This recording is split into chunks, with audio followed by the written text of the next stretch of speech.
Thank you for having me here, especially Sandra and Ann and the rest of the Race for Opportunity team. So when I boarded a plane from Houston to Heathrow just over a year ago, I was filled with many emotions, mainly excitement at exploring a new European city, eagerness into diving into a new assignment in the new part of an emerging market in the energy space with alternative energy, and happiness because I knew this opportunity would be a critical juncture in my career. But my emotions quickly turned to confusion as I started to grasp the reality of what I was getting myself into.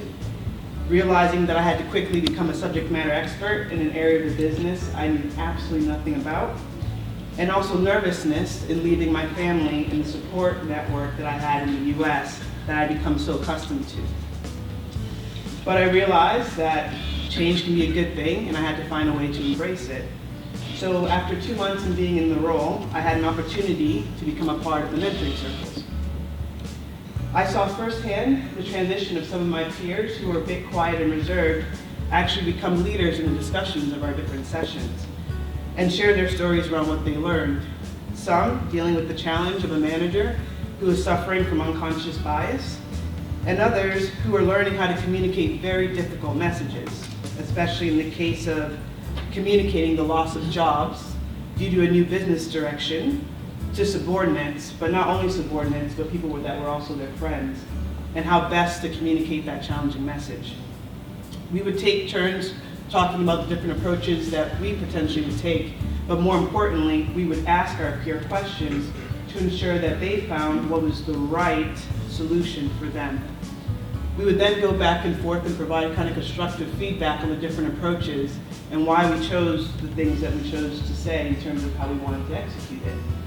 But I think some of the big pieces around that is it caused us to think, it caused us to reflect, but it also helped us realize that this wasn't easy by any chance. And for me, the big piece was really around it provided a safe zone for you to express yourself and be vulnerable and go through that challenge on what is it really in it for me.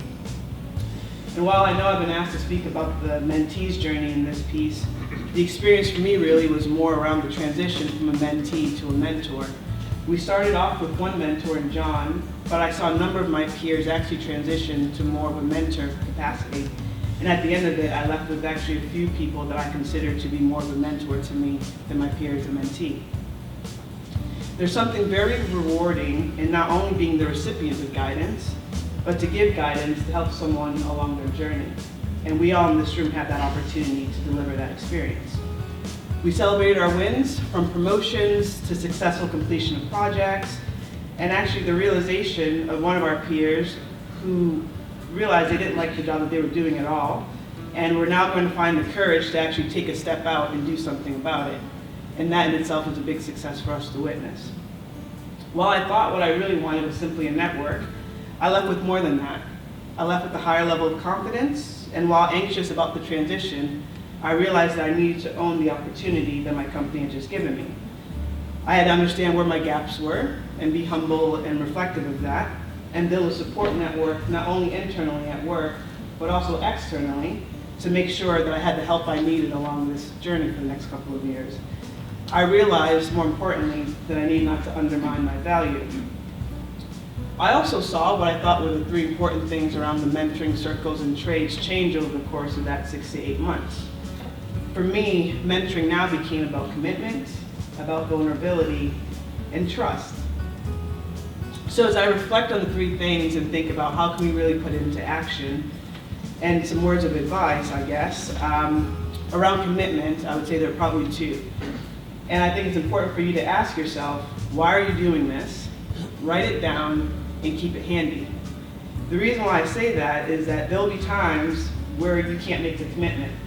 Either a conflict comes up, conflicting priorities, or frankly, you may not want to make the hour-and-a-half journey into the city for the session. So if you remind yourself why you're doing this, why are you here today, it helps reinforce that your personal development is a priority, as well as delivering on the different business goals and aspirations. Writing it down really helps to ensure that it's tangible, and it serves as an important reminder on the value that these circles bring. The other one around commitment, and Sandra's already alluded to, is really you get what you put into it. Our mentor, John, did a really good job on forcing us to drive our own agenda. What did we want to get out of this? What sort of sessions did we want? Did we want a guest speaker? So I encourage you to bring ideas and creative ways to run the sessions. Make sure you make the time commitment to your team and ensure that you always tie it back to why are you doing this? Because if not, you'll get bored and you'll get frustrated with the sessions, and it really won't be good use of anyone's time. Make sure you act on the different things that you learn and pick up. Practice and see the difference. And the last one around vulnerability and trust is don't underestimate the value you bring. Everyone has a story, and in this story there's value around your experience and journey. Don't be afraid to share it. In this room, we have a number of companies, a number of industries represented in the IT space, energy, finance, government. We are here because our companies believe in the importance of BAME, and the advancement of it is necessary. But I would actually say not only necessary, but fundamental for the company's success and continued growth. Embrace that.